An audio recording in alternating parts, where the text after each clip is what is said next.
everybody, it is Tracy here from Beyond Obedience, and it's time once again for Fake Fireside Chats with Tracy and Rue. Just received an update on last week's Fake Fireside Chat, the one we fondly entitled, He's Friendly. So to recap, last week we were talking to a golden retriever owner who had her dog in agility, and in that class she was having problems with another owner who had two Rottweiler dogs that kept breaking free and running over and harassing her dog on the sidelines. She essentially had asked if week after week if this kept on going, if it was escalating the situation, and what do you do when you have an owner that clearly minimizes their dog's behavior by saying, it's okay, he's friendly. Now, last week I had mentioned that dogs do not hold grudges, but they do remember unfinished communications, and that because the dogs kept coming back, they clearly did not get the feedback they needed to let them know, either from the humans that this behavior was incorrect or from the golden retriever that this behavior was incorrect, which would in fact cause the situation to escalate and make things worse. We also talked about the fact that she could not take responsibility for the other dog or the other dog owners minimizing of their behavior, but could only take responsibility for her own emotional response to what was going on, and the fact that she was getting frustrated or upset by this was going to then translate down the leash, translate into the environment, and could in fact also be adding to the amplification of this problem. Now, last week I had mentioned that if you've done the appropriate things and talked to the instructor and then talked to the owner of the facility and you still weren't getting the response that you needed, that perhaps you may need to find a different agility club.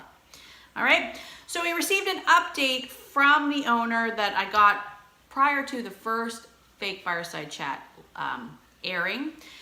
And I wanted to just take some time to talk about a couple of things that she mentions in this post as well, because there's some good stuff here that I think everybody can benefit from.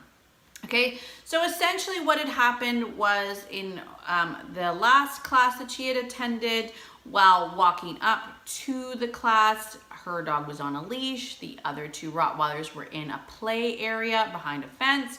The Rotties actually came charging up at the fence, teeth bared, throwing their bodies against the fence, but now her golden retriever also responded by lunging and barking and pulling her towards them. This is a behavior that is unusual for her dog to do.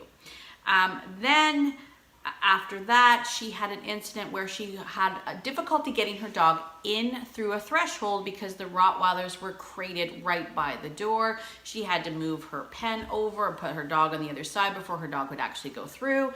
And then on top of that, when she went to get her dog to go into the X pen, her dog refused and then started grabbing at her arm. And this is very important to say because she mentions here in her post that she has not done this in months. I have worked hard to get her to go into her crate and to go happily and lay down nicely until this past Saturday. That's a very important point to point out, okay? The fact that her dog is now starting to regress back into behaviors that she had been working on and had thought she had gotten over. This is another interesting part. When it was her turn to run the course, her dog was supposed to be in a sit stay, but the way that the course was set up meant that her dog's back would be towards the two crated dogs, and she would not hold her sit stay. That's an important point. So again, we have a dog now that's exhibiting behaviors that it normally doesn't do. It's regressing back in behaviors that it would normally do easily, and not holding commands because the dog did not want to have its back towards two Rottweilers. The behavior in the X pen is a regression behavior. The refusal to sit as conversations. I mean, it's literally your dog protesting, going, you are clearly not hearing me. You're clearly not reading this situation right. And when your dogs get to that point where they've regressed and they have to start making bold statements like that, it means you haven't advocated enough. And even though you think that you have and you've done a great job, and probably more than most would have done, you can step that up just a little bit more. Now, further along down here, she said that the trainer tells her that not all dogs like each other, to which she acknowledges, however, the situation, in her opinion, is escalating into something much more than not liking. I would agree. At all times, I know I will protect my dog. That is never the question. However, I am now trying to figure out if I'm reading too much into this or how to correct the situation other than removing myself and my dog from all future classes with this person and her dogs. So, the first thing that I thought when I read your update is, hey, I was right. Yay me. It did escalate. But this isn't about me. This is about you. So, I also want to mention this to you. You were also right. Okay? You wanted to know whether or not you were reading too much into this situation. And what I am here to tell you right now is that one of the things that I would strongly encourage you and everyone else with dogs to do is to learn to start trusting your gut. Because the answer to this is you knew this was going on all along. You knew this. You didn't need someone else to tell you that this was going on. You knew it. But unfortunately, us humans, we have this annoying habit of thinking about things and then wondering, maybe I'm overreacting. And I don't want to be that person that overreacts to the situation. Dogs live on instinct. Dogs live in listening to their guts. That's how they are. And if you want to take your relationship up one more notch, start to work on that. Start to meet your dog where they are, right? Your dog's going with their gut. You need to as well. If you feel deep down that this isn't right, that this is escalating, that this isn't working, that there's something going on, there's silent communication, then you're probably right. And although you might not know exactly what the communication is, trust yourself, trust your gut, okay? Again, it's something that I talk a lot about in my course, A Relationship Remedy, and it's something that I have to work on every single day. Trust me, I'm plagued by it too. I'm plagued by not only am I overthinking this, but what will people think of me if I do this? You know, I'm plagued with that. We all are. Now, I also wanted to add an interesting little sidebar to this because I also received quite recently something else in my inbox, which I thought was fascinating and applies here too. So as many of you know, I also took agility, you know, with Rue. We did that last year. It was a lot of fun. We went to beginner agility. I would have liked to have done a lot more because I'm pretty sure we were like the best there at beginner agility. I'm not at all competitive. But anyway, and we went to a beginner agility, learned how to do agility through WAG. And because of that, I'm on their mailing list and just so happened to receive their newsletter. It showed up in my inbox practically the same time as your messages came through. So I wanted to share a small portion of one of the articles that was in the newsletter called The Reactive Dog. How interesting is that? Hold on one second. So this is just the end of the article. It says here that WAG instructors are prepared to deal with reactive dogs. Most of the dogs are reactive out of fear, not because they are aggressive. These reactive dogs need to know that their owners will keep them safe, that they have their back. Unfortunately, most of the time when a fearful dog is reactive, the owner has a tendency also to be scared, which does nothing to reassure the dog.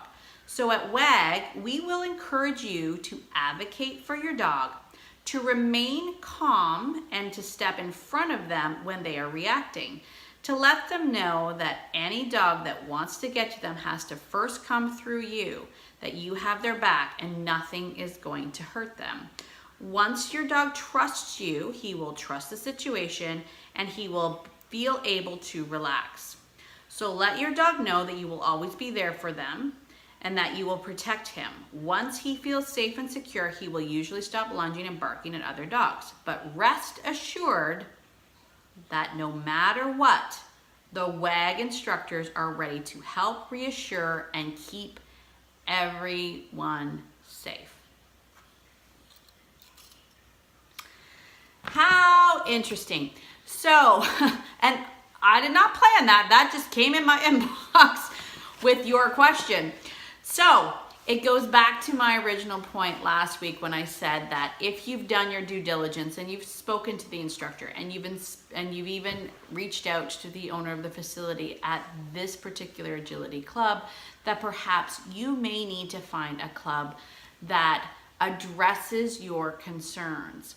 And I think that's an important point to make, that when we're out there looking for things for us to do, fun things for us to do with our dogs, dog sports and dog agility and dock diving, all of those things, that we shouldn't just go based on geography, right? We shouldn't just pick the closest club, but actually investigate and talk and find out what the club stands for. Because anytime that you've got groups of dogs together, you run the risk of, yes, in fact, not all dogs are going to like each other, and that's okay, but what are the instructors going to do about it? Making sure that the instructors are not only aware of potential problems, but also know how to handle situations when they arise is really important. Okay, so there you have it, my golden retriever friend.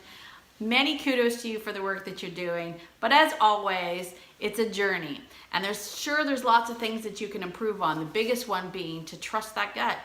Okay, trust that gut. Join your dog at the level that they're at.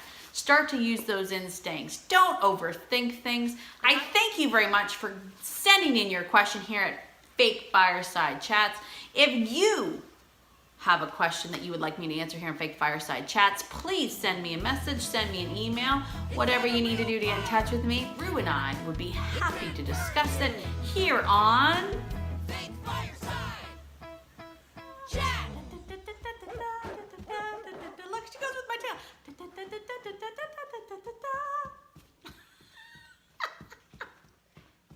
Behind the scenes Fake Fireside Chats right there. Okay, reel it in, guys. Reel it in. Oh, now I got her all amped up. I got everybody amped up. Who knew that little ditty would make everybody, like even Nigel's here. What's going on? Being invaded.